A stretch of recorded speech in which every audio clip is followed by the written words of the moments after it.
straight shooter, industry icon known for streamlining business operations and creating massive growth. Howard M. Shore is the man whose insight and strategies have put him in the wheelhouse of companies worth millions and billions. I want you to learn the language of finance for CEOs and for leadership teams. He had tons of ideas, tons of takeaways that I could take back to my company.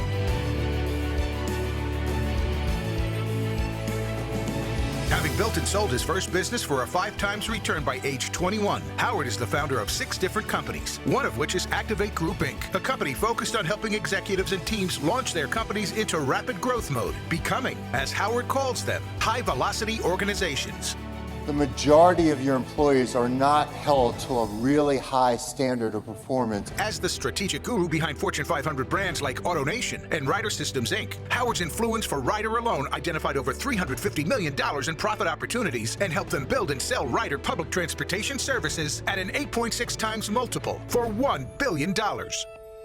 Every interaction, every moment, you have a choice. You can either do it or not. A business strategist for over 30 years, Howard is the best-selling author of the book, Your Business is a Leaky Bucket, and is a world-renowned speaker and business mentor. As a licensed CPA with education from Florida International University, the University of Chicago, and Harvard Law, Howard's experience and expertise in identifying profit roadblocks and boosting business growth is unmatched. He takes people who want to go from here to here, and instead of them going all around the circles and everything else, they just go in a straight line and they go exactly where they want to go. Howard does not mince words. His stage presence is raw, direct, and overflowing with pointed content. Howard has spent decades passing on his wisdom and insight to inspired audiences all over the world. Author, speaker, mentor, and elite business strategist, Howard M. Shore.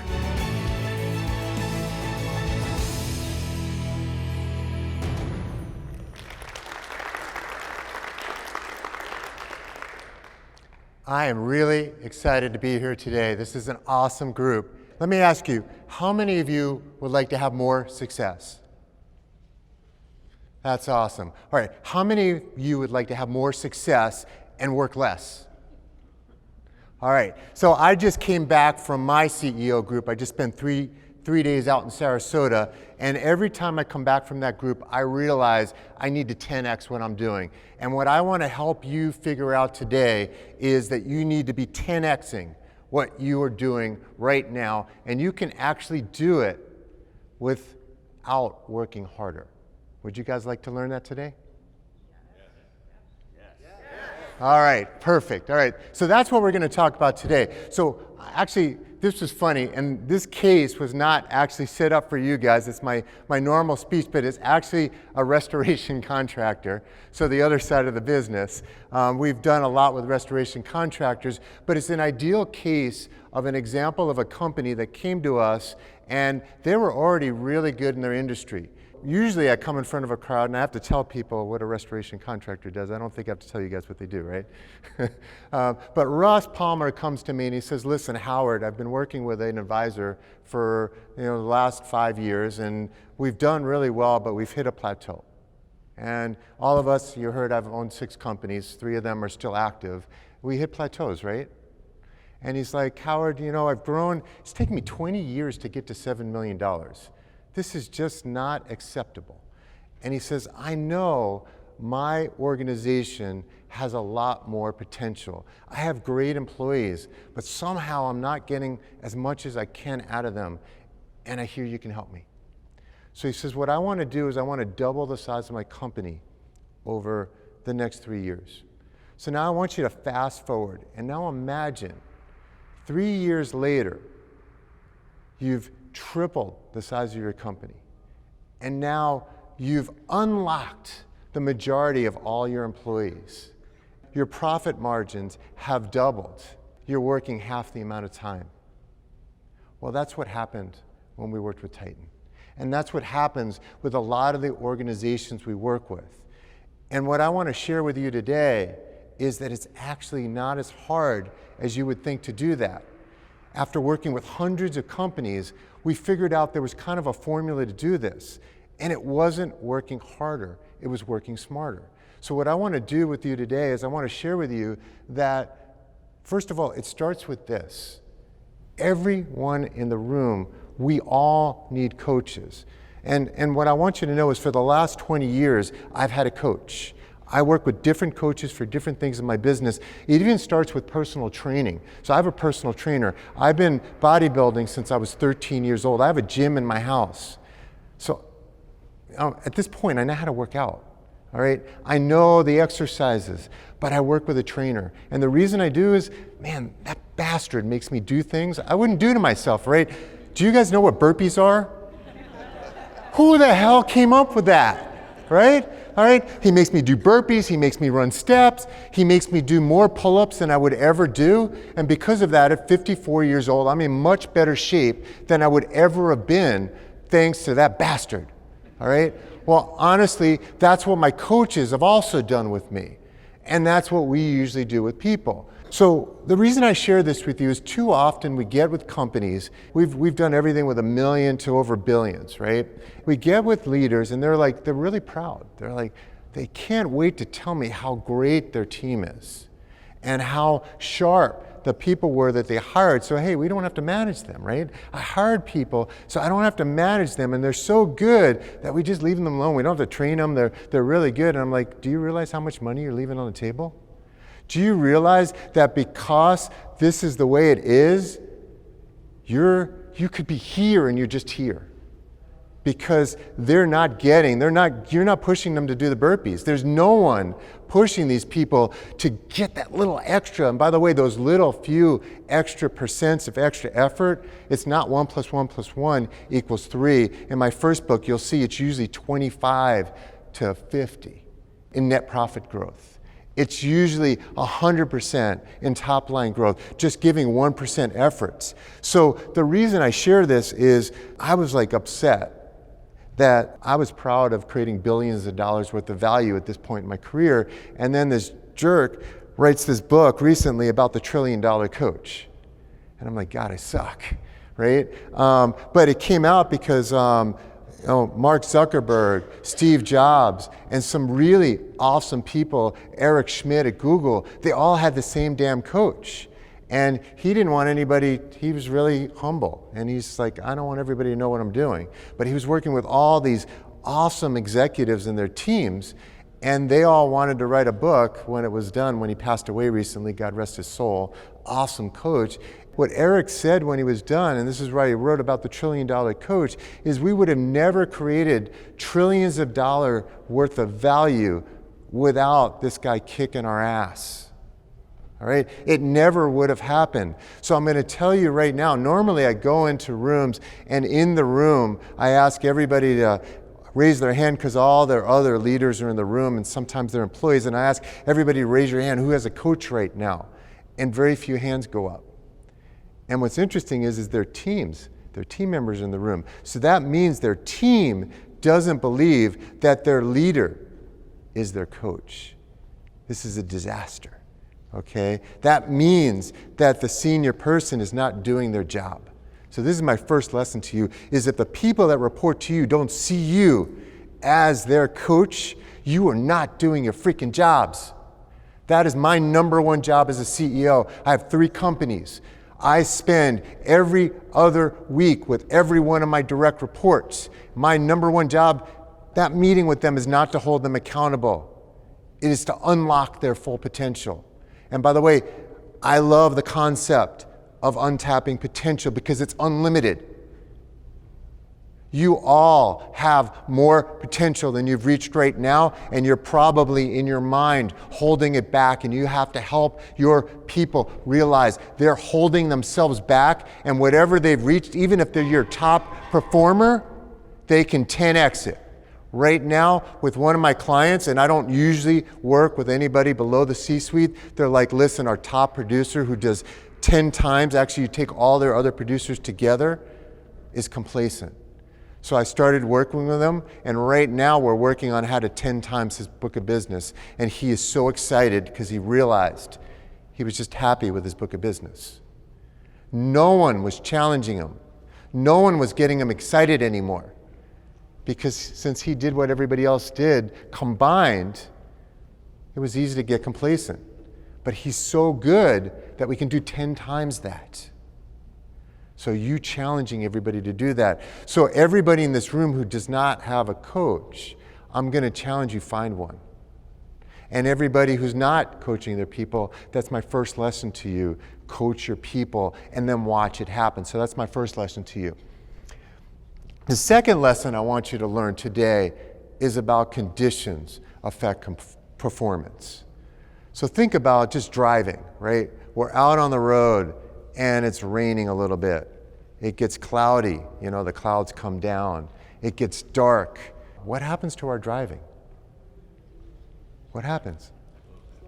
We slow down, right? We get cautious. All right, some of us that don't see well at night, sometimes we don't even want to go out. My wife and I were usually arguing, well, maybe you should drive. No, you should drive. We're just like, the hell with this, right? It's not the same as when conditions are like this, right?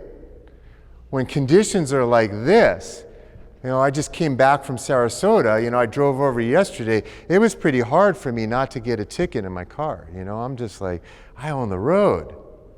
And actually a year ago, Sylvia's like, she bought me for Father's Day one of those radar detectors. She's like, these tickets are pretty high, Howard.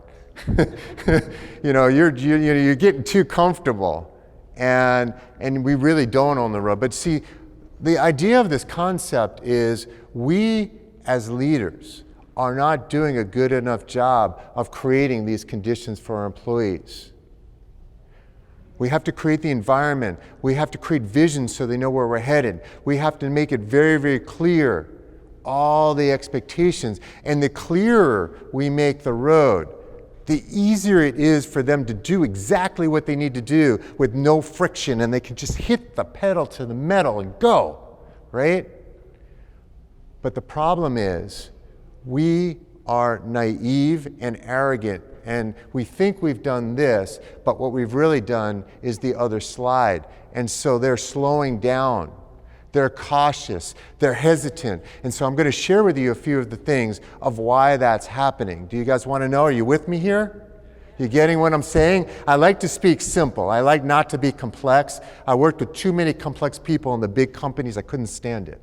They're way too complicated. I'm going to keep this stuff simple. So this got me really excited. This is what gets me up in the morning and makes me realize how much work we have to do. So about 20 plus years ago, and maybe a little bit longer, I'm getting older than I like, I was the head of strategy at Ryder Systems, $6 billion company, really proud of our teams, and I thought I was a great leader, and then I realized I sucked.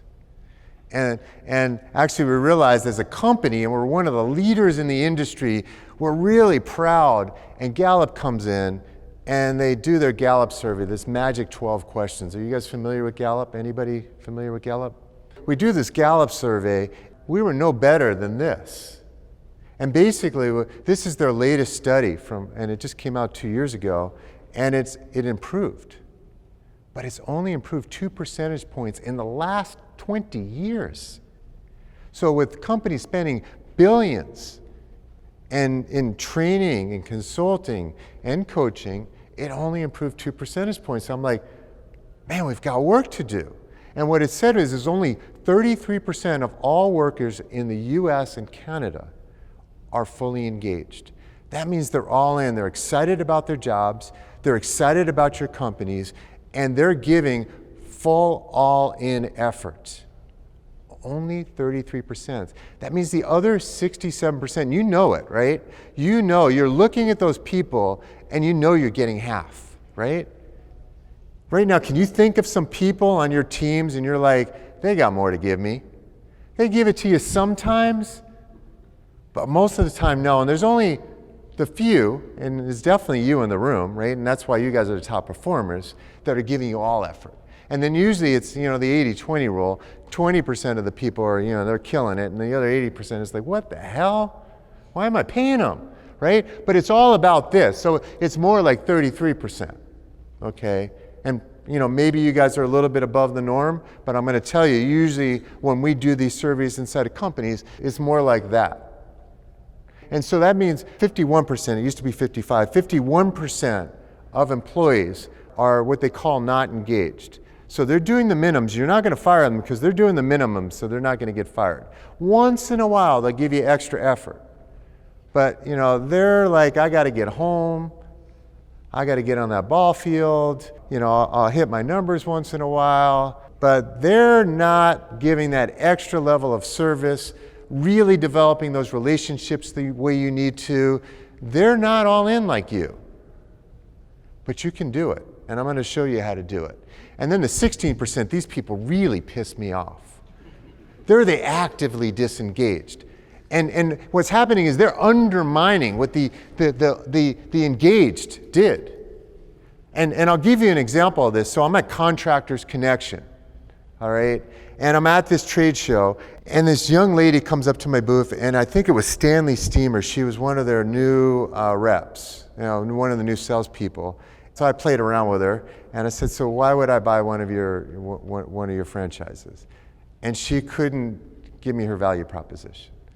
So I said, I left the people on my team at the booth, and I said, let me go over with her. Let me walk with you. Let's go over to your booth. Let's go meet some of your other people. And I hate throwing them under the bus, but I figured I got to throw them under the bus a little bit. So I go down to the booth, and they have this guy here, and he says something like veteran, right? He's been around a long time. So I asked the guy, is at the booth, and so veteran, what does that mean? He says, I've been around 30 years. I said, awesome. Tell me, I'm in the market. Why would I buy a franchise? He says, confidentially, I wouldn't buy one right now. Holy crap, that's actively disengaged. Now imagine the new young lady. Yeah, the new young lady is like, what the hell did I just sign up for? But this is what happens.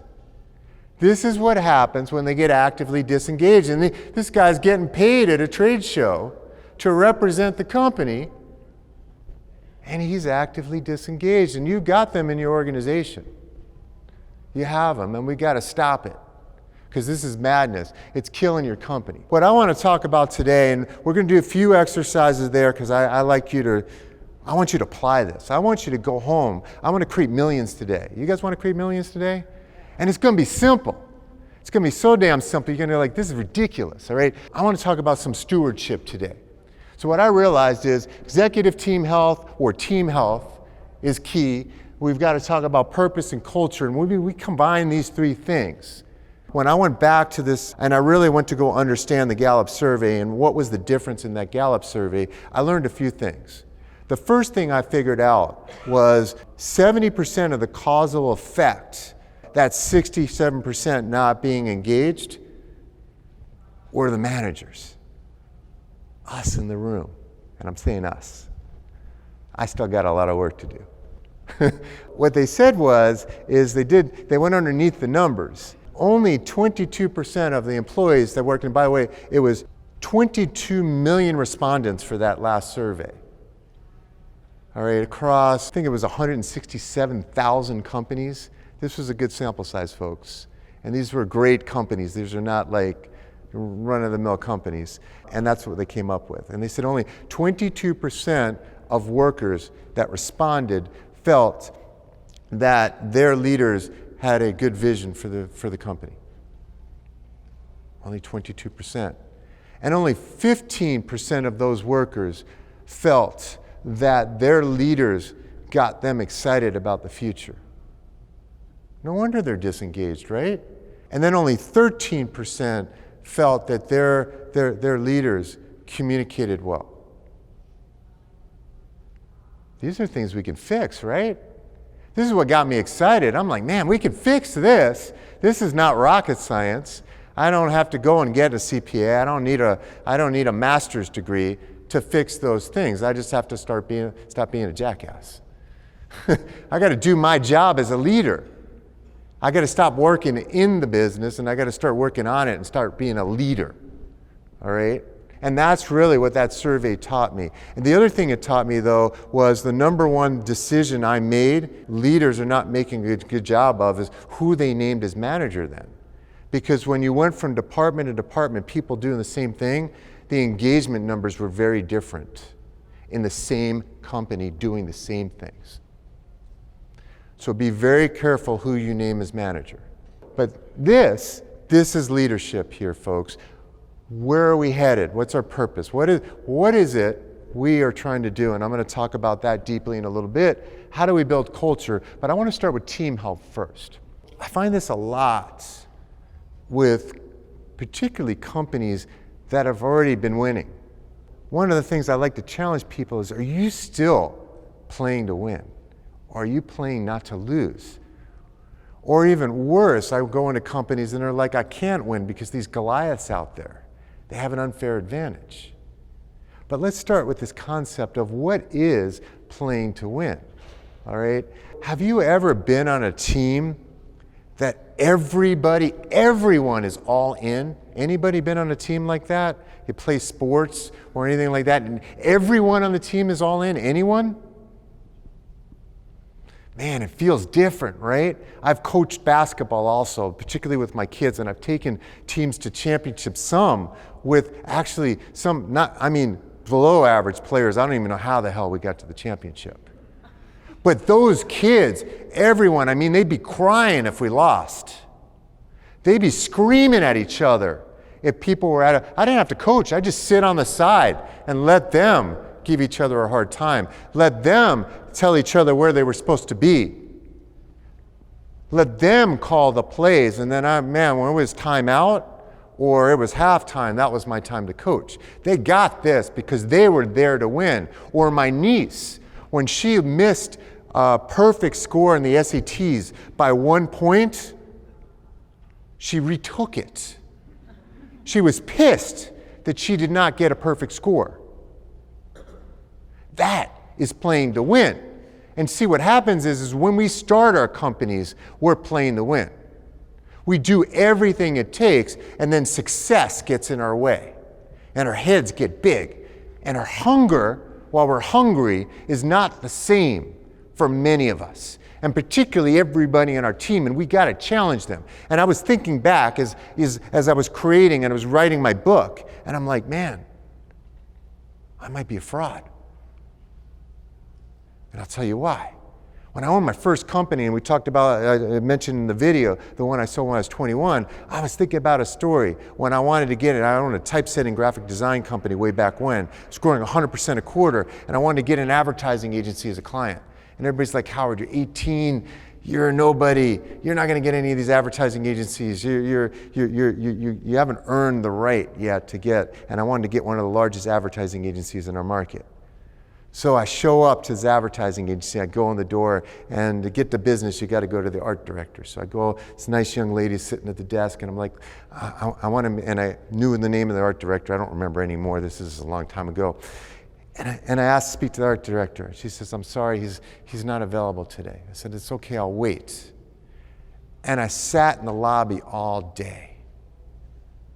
And she kept telling me, Mr. Shore, he's not going to be available. I said, okay, I'll wait. And I realized this was going to be, I'm going to have to really slug this one out, right? And so the next day I showed up with a lunchbox. And she's like, oh crap, right? And I asked to speak with the same gentleman. By the way, this went on for 2 weeks. After 2 weeks, I was meeting everybody coming in and out of the office. I needed to talk to people, right? I was creating commotion up there. So she's like, I think you're going to have to come up here. This guy, you wouldn't believe what's going on here. I'm eating food, I'm hanging out there, I'm using the restrooms now. This is pandemonium. So finally the guy comes out, he's like red in the face. He's like, what's wrong with you? Are you crazy? I said, no, I'm determined, I'm aggressive, I'm a lot of things, and I went down a whole list, and I said, I think if you look that up in the dictionary, I don't think it's crazy. He says, well, what the hell is it going to take to get you out of my lobby? You're disrupting the office. I said, well, you're going to have to give me business. He says, well, it's just not going to happen. I said, all right, here's what we're going to do. Give me 15 minutes back in your office and explain to me why the hell I'm not going to get any of your business. After that 15 minutes, I left with my first job. After a month, they became our largest client. And I got to be honest with everybody in this crowd, I don't do that stuff anymore. In the back of my mind, God, I've graduated. That's wrong. all right? If I'm playing to win, I'm doing everything I need to 10x. Activate Group, I own a software company in the restoration industry, I own an e-commerce business. Now, I don't do that stuff anymore as the CEO, but in the things that I do, I then sat down as I was writing that book and I said, where am I not doing the equivalent of that in my role? And I realized I was half. The next day, and one of the areas was marketing, I hired a much bigger marketing firm and I started doing the things and all of a sudden we started going like this again. The first thing I want you to do is I want you to open up that there's a little work page in the back. And I want you to think about where in your business might you be a little bit complacent and you're not fully playing to win. And if you did, maybe you're going to start going a little bit like this because you are not fully looking at all in and everybody all in. And I want you to write one thing down on that piece of paper, and that's the start of you really getting an extra $1 million today.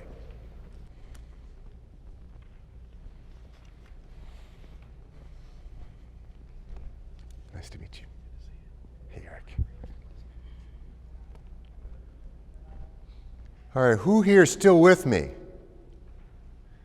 Who here still thinks now they can make some money doing that, right? Did you find something good on that piece of paper? I think everybody's answer should probably be a better coach, right? Yeah? Well, that could be. That could be. But sometimes there's something bigger than that. Like mine was marketing. I'm like, God, big money there. I was not going heavy enough. I didn't have a big enough firm, so I went bigger. So this was another one. At Activate Group, one of our core values is trust is everything. And we really take this seriously. So every decision we make, every communication we have, every interaction, we want to think about, all right, 5 minutes from now, 5 months from now, 5 years from now, how is that going to affect our reputation? And if we don't like that answer, don't do it, right? But let me talk more about this thing about trust, all right? So the thing about trust is this. When trust goes down, things slow down and cost goes up. You all agree with that? All right? I don't care who you read, whether, Lighthouse has worked with Pat Lencioni for a number of years. He's got this book, 5 Dysfunctions of a Team. I'm a huge fan of it. The number one foundational pillar of a very effective team is trust. All right? Or Stephen Covey, R. Covey, the son of Stephen Covey, wrote a book about trust. Man, you read that book, and man, after I read that book, I realized how much work we all have to do. But I go from organization to organization, and the first thing we're cleaning up is all the trust messes. And when I go to organizations and you talk to each leader, they think trust is always an issue for everybody but themselves. But the problem with trust is, trust is not just about doing what we say, doing the right thing. It's also how well do you create an environment of safety for every one of those individuals that work for you. So think about this. If someone doesn't feel safe, are they going to hit the gas really hard? No. They're going to slow down because they're worried about their butts, right? They spend more time in fear and covering their asses when they don't feel safe. And too many, and I don't know all of you in here, but too often I'm watching leaders and the way they communicate, their lack of clarity and expectation, their inconsistency in what our goals are and our priorities. It slows things down. Some people raise their voices. Some people demean people around other people. All these things lowers trust. And it may not be you, but if you allow one of your leaders on your team to be one of those people because they happen to be a top producer, you're actually creating a ripple effect in your organization. Because that one person may be a performer, but they're slowing everybody else down. Everybody else around them now has a lack of trust. So this trust thing is you have to get everybody, you've got to build an organization that builds up the fiber of trust for everyone, and every member of your team has to be a trust builder. We have to build trust amongst our employees, we have to build trust amongst our vendors, we have to build trust in our community, we have to build trust for our customers. And we have to think about how does every word we make, every action we take, every decision we make, and how we make those decisions affect trust. And I've actually had to slow down. I'm one of those fire-ready men. I'm one of those visionary guys. So I have a sounding board in my company. So every time I'm going to do something, or I think I'm going to change a commission structure, or I'm going to do something like that, I call Albert.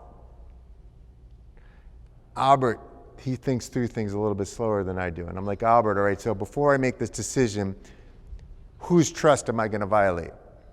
And we go back and forth and we debate. All right, so how is this going to go through, and how might we communicate, how might we do it before we implement it?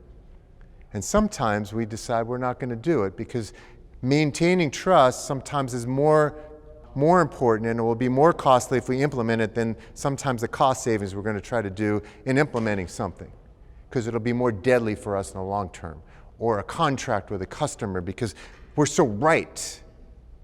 But the trust we break and the reverberations on that will be so large for us that we won't do it.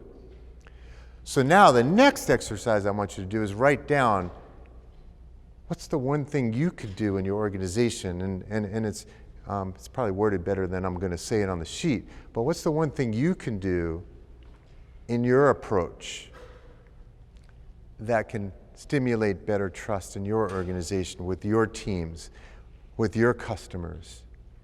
And every one of us can do something, and if you don't write something down on there, you are delusional. I'm going to tell you right now. And this will help you make more money, help you increase velocity in your team.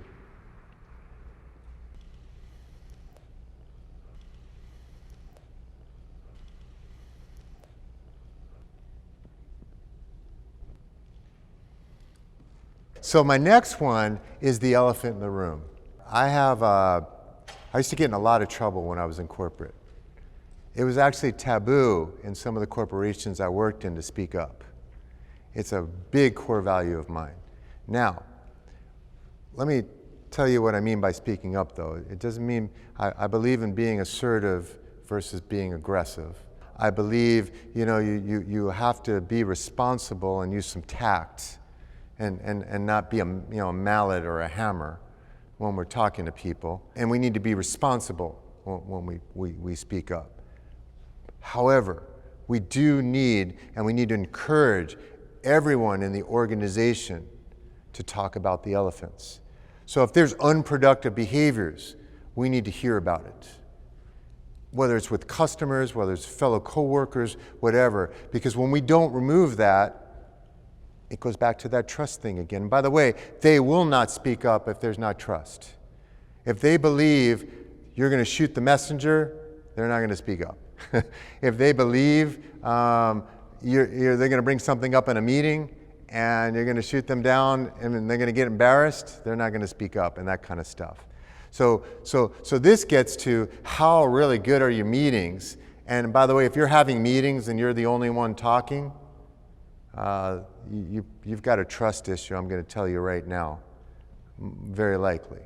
And you have an engagement issue with, really, are these people all in?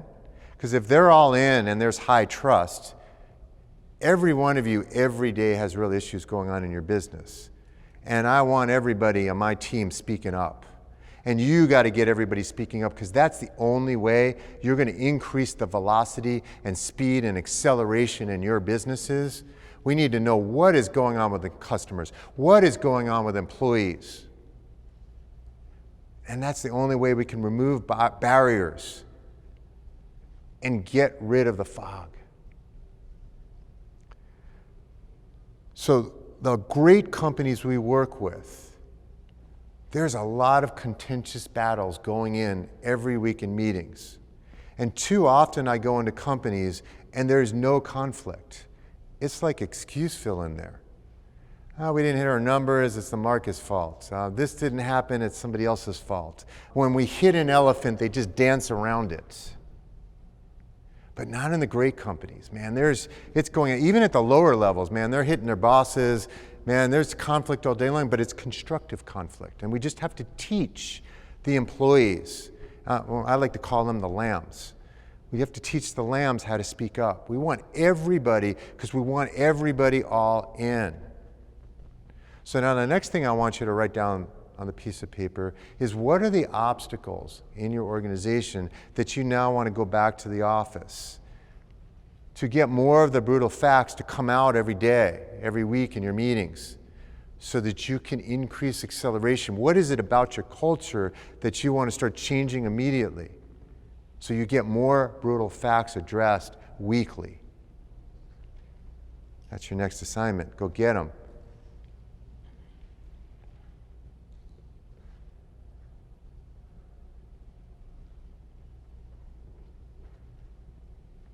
I'm proud of all of you because you're all writing. That means you're all in. You're all here to get better.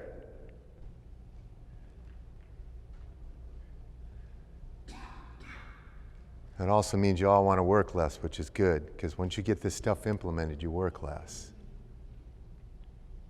That's the incentive. I like to say my best clients are smart, lazy people.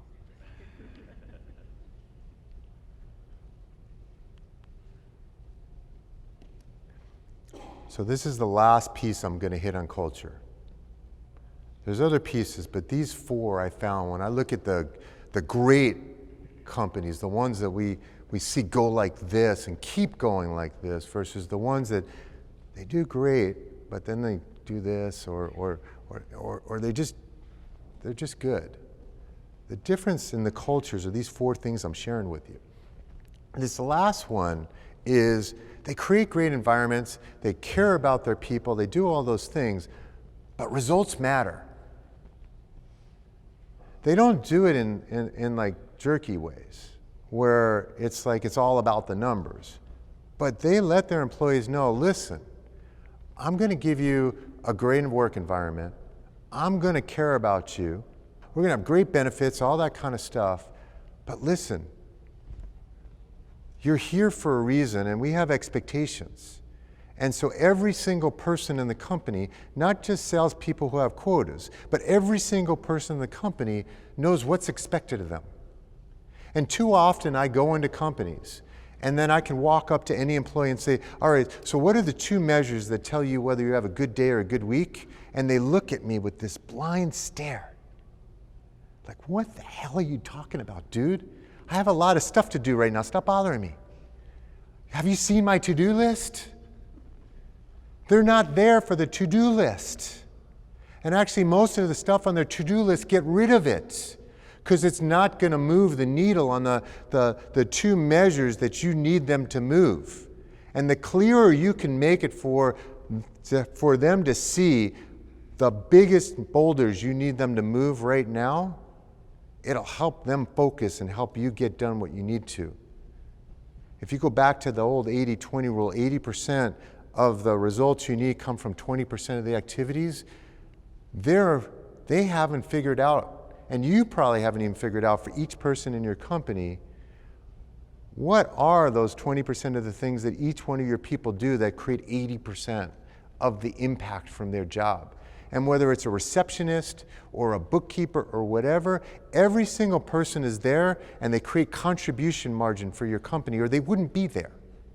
For every dollar we spend, we are supposed to get contribution margin. It's not expenses, it's investments. And I will hire as many people as possible as long as I get a contribution margin. But I have a responsibility to every person to help them understand how they produce that. So my challenge to you, have you done that in every seat in your company? And then are you consistently measuring the things weekly and monthly and keeping it posted so that those people have the satisfaction at the end of the week and the end of the month to know they did a good job? Or are they just exhausted? and more exhausted, and looking at that to-do list. So now, make a note down there. Is there anything you need to do? I like, there's a book written, it's called The 3x5 Coach. And I like the 3x5 card. It's an index card. It's 3x5. And on the front, we make our clients write, what's the mission of the role? And on the back of the card, what are those 2 to 3 measures and accountabilities that tell you whether that person is actually having a good day or a good week? And if you have to communicate them anything more than that, you're overcomplicating it. Something simple, folks. So go ahead and write something down there. So I'm going to fly us through the next 2 parts just to make sure you get it, but I just want to highlight for you, we've identified 4 ways to really increase the effectiveness of your teams and to create a great team versus a good team. Playing to win, trust is everything, face the brutal facts, and then to make sure that everybody knows what's expected of them. Now what I want to talk about is 2 other things that I think are important to stewardship, and I don't think they get the right attention. I don't want to teach you how to do this right now. I just want to get to teach you why they're important, because I got to be honest, when I was earlier in my career, I didn't take these 2 things seriously. I thought they were fluff, and I thought they were big company stuff, and then I realized why they were so big. The first one is purpose. So what I realized about purpose, and have any of you run a nonprofit? Have been the leader of a nonprofit? Anybody in here? So I've had to run a nonprofit and realized that, first of all, I was chair of Boy Scouts. I've also been the executive chair of board of a nonprofit. And what happens is you've now got a whole bunch of people working for you that is not getting paid. And now you've really got to rally them around a cause. Otherwise, they're not going to do a damn thing for you. They already got a full-time job. That was probably the most valuable thing I ever did for myself, was have to lead that way.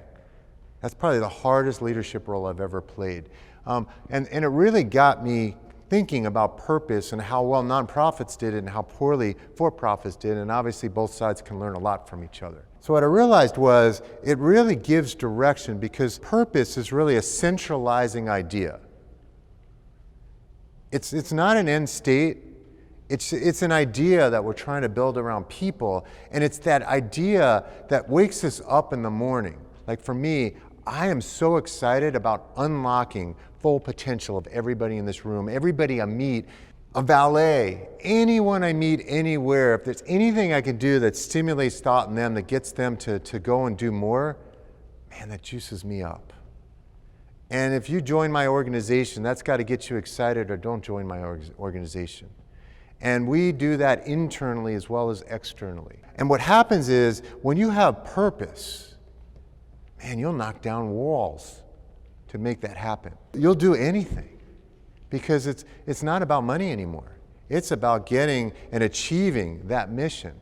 I mean, I see people do this because they want to throw a party for their friend. That's purpose, by the way. You ever notice sometimes somebody's going to throw a party for like one of their best friends or a family member? Man, they're like all hours in the night planning this thing. They'll stay up and lose sleep. Or for a trip, planning a trip for yourself is purpose, right?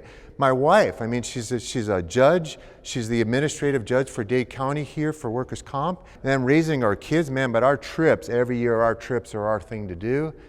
Man, I'm like, why don't you hire a travel agent? We can afford it. She's saying, no, this has got to be exactly right. Every single minute of every day she's got planned before we get there. That's purposeful for her. And I got to tell you, man, we've done some major adventures. And she stays up late at night and every minute, and she goes to every site, and she gets into these chat groups, and I'm like, really? But for her, that's purpose. Right? And this is what, yeah, look, right? She gets it, right? And so when you get people rallied around a cause, they will do so much for you that it's amazing. But honestly, they're not going to get excited about at some point, and actually I have a client right now, the CEO's like mad at the COO because she's challenging the CEO to more greatness, and the CEO's like, why are you giving me such a hard time? I pay you so well. And the COO's like, it's not about that. You said we're after this great thing and we're after creating an amazing company. I don't care about the money anymore. I already make enough. So you can't, the carrot no longer works for me. I want purpose. And that's what all of your people are craving. So really, when you create a great purpose, it also separates your organization from every other organization. What makes people want to work for you and not another company, and chooses possibly your industry over another company. And that's why it's so important for you to do this. And this is where, when Gallup was talking, those employees don't understand why here. So they're not excited about the future. It's just work, it's just tasks. So of course you're going to get half. But man, when you can drive them towards that, that's great. And so here's some examples, and I'm just going to share this slide and I'm going to move on to the next concept. You know, think about how Airbnb disrupted an industry. Think about how exciting that would be if you're in a company and CEO comes to you and says, listen, you know, we're a startup, but in about 5 years, we're gonna rent more rooms than Hilton, and we're not even gonna have any real estate. You with me? Holy cow. And they just came along, and I gotta tell you, they were a godsend for us. We take our entire family, usually parents, kids, friends. We need lots of rooms, and we don't want to eat out all the time. So when Airbnb cropped up, man, that saved me a ton of money because I like everybody there. And the kids, they want pizza. You know, they wanted crap, and that's not where I wanted to eat. So you get them the food, and then we went out. This was the best thing on the planet. So Airbnb was a great thing for us. Amazon, they changed service forever. We can get anything, anywhere, pretty much in 24 hours, 48 the worst. Think about that. Think about how they've changed. I mean, we used to put Nordstrom up there, and that's when you thought about service, but now, click of the button, my wife goes nuts. I get a box every day, but it's me. She's like, what are all these boxes? Every day there's a new one. I'm not even there. She's going to get one today, too. Because it's too easy for me. I'm sitting in the room in the hotel. I got nothing to do. Bloop. I get an idea. I got another one. Bloop. It's too easy to find. It's too easy to click. I buy probably a lot more stuff today than I ever would have because it's too easy to click. And then, you know, a few of the other ones, one of the boards I was on, and I'm really passionate about, City Year. They look at the children in the inner cities, and they realized that these children, it's much harder for them to get an excellent education, and so they built a solution for that. And I'm very passionate about that. And so that they're changing the world. And then we got a few more. And the last one, the reason I love the last one is when you become a verb, you deserve to be on the screen. All right? So that's that, and then these are just some examples of some common companies and how they define their purpose, so you guys can take a picture of that. It's really important for you to define a purpose so that you're not just selling insurance. I was with a crowd, 1,000 CEOs last month, and we're with this crowd. I forget the name of the speaker right now, but he's a marketing guru, and he's talking about an insurance company in Phoenix and how they're national, and how they're adding 2,000 policies a year. But he asked the crowd, he says, all right, of all 1,000 CEOs in there, how many of you like buying insurance? No hands went up. I'm sure you guys weren't surprised. So your employees are not going to get excited about selling insurance either. You have to have a different purpose. And you've got to get them excited about it. And you've got to be doing something different in your business than everybody else in your industry, and that will get them compelled to do it. So it's your big idea about what pisses you off in your industry, and you want to make that difference and make it different. And then the last thing is culture. So we do a lot of things for culture to do it, and one of the things we talk about a lot is core values. And core values is how we treat others. Inside, outside, everywhere. It's character traits though, folks. Don't confuse core values with your performance metrics that you would put in people's performance metrics. These are the moral and performance character traits that when you're not looking, you want everybody to act. And when they do that and everybody acts the same way, so you're cult-like, you never have to worry about your customers being taken care of, your employees being taken care of. And when you do that, it actually can become a brand as well. And this is super important that you not only define these clearly and well, you measure every employee as they either performed it or they didn't. There's no, I'm half pregnant. You're pregnant or you're not. Okay? This is really important. And measure every single employee. So if you write something out and you say, it's not crystal clear that you can measure every employee that they are or they are not consistently performing those, you didn't define your core value clearly enough. Because you have to measure everybody every quarter. If they're not consistent with that, you need to get them on track, because it's like cancer in your body. They infect everybody else. And if you allow some people not to do it and others do it, then it's not really core. Really, really important. So what I learned about core values is there's really 3 rules we need to follow with core values. First of all, us as leaders, if we don't resemble them, they don't exist. Second, we have to repeat ourselves constantly. Think about your kids. How many of you have kids in here? All right. Even still today, both of mine are in college, I still have to remind them to brush their teeth. One of them just came back and they had 4 cavities. I'm like, what happened? I sent you to college. You go there for 1 year, 4 cavities. It's like, did you ever brush while you were there? Right? So it's the same thing with your core values. You have to constantly have a system of indoctrinating this every single day, every single week. We do it by giving constant, we call it strategic praise. And you're working the core values into that strategic praise and showing them how it causes the end result. And we're tying these core values in there, and every week we're talking about them in everything we do, because they will forget. And if they don't know what they are and they can't recite them on a moment's notice, they won't do them. So it's really, really important. So here's the thing. If you're not willing to take a financial hit, so if you're not willing to fire your top performer over it, then it's not core. If you're not willing to fire anybody in your company over it, it's not core. And if it's not alive in your company today, it's just a hope and a prayer. It's not a core value. A couple of things I like to warn people as you're setting these, just real quick, is choose words that's your language. Like, so speak up, that's me. Trust is everything.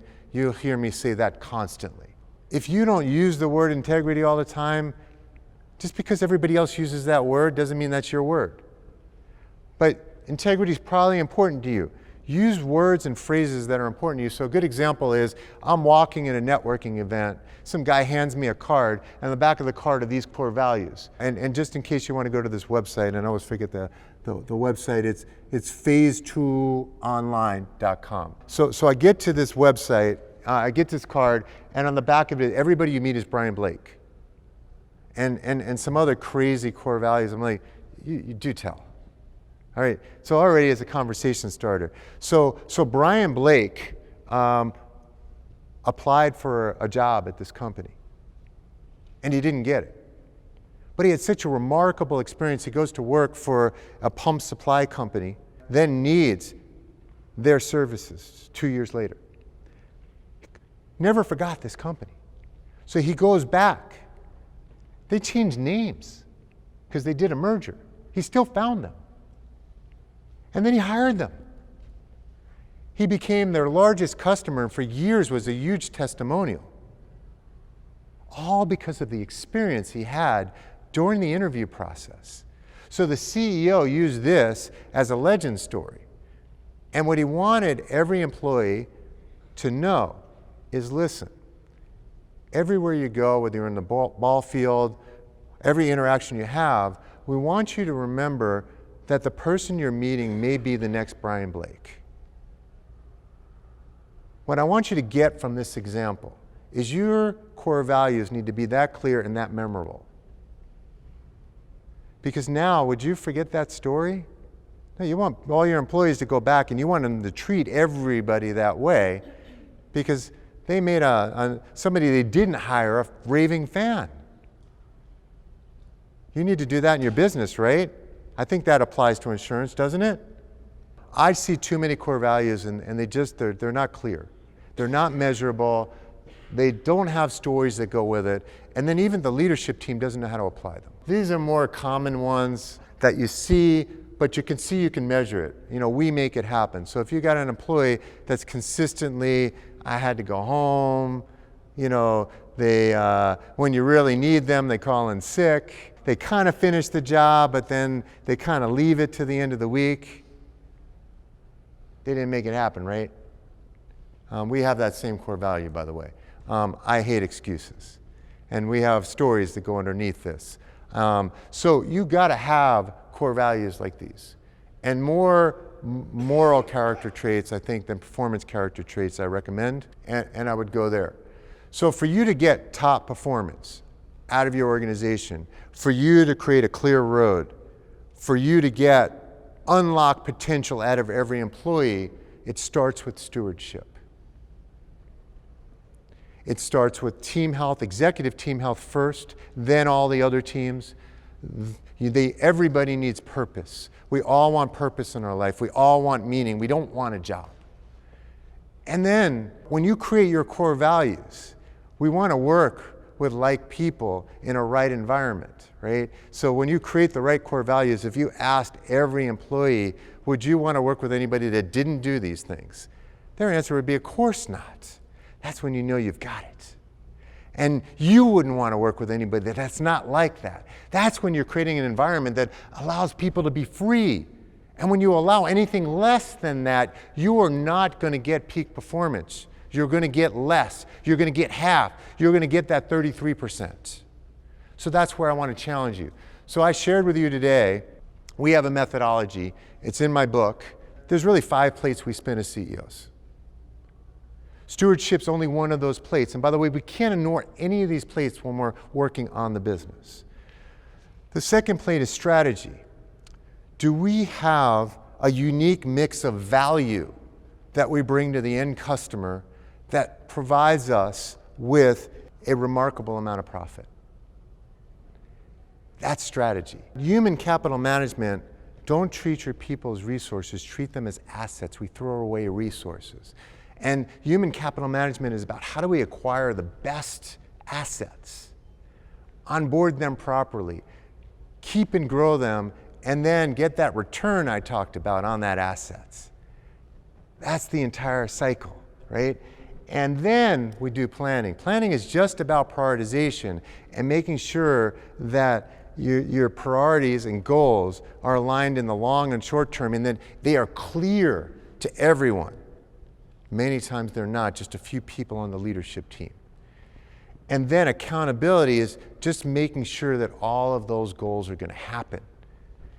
And we got to get all of those plates right, and it's not easy, folks. You require mastery in all of those, and we're constantly, as leaders, working on all of these things. Are you all still with me on this? You know, it's not easy. That's why it's easier to work on our day job. And that's why I wrote that book, because I realized that was the secret as managers to unlock the full potential of our employees. So I wrote my first book, Your Business is a Leaky Bucket, got it to a bestseller status, and that explains to you and shows you that every business, no matter how great you are, has leaks, whether you're $1 million or $1 billion or above. And all companies have those 15 leaks that are in the book. This book is now coming out, and I'm really excited to share that with you, and I hope you read it, because it's worth millions to you. If you can self-implement it, I put it in there, and it actually points you to our tools. I realized we can't get to everybody, so we want people to just self-implement. If you apply that, the stuff that I'm talking about in there is in there. If you decide you read this, you don't want to wait till it comes out, or you want a better price now, you can actually go and pre-order online and get it for the rest of your team. Did I deliver today and bring you the value of ways that you can increase your business? Let me know. All right, thank you.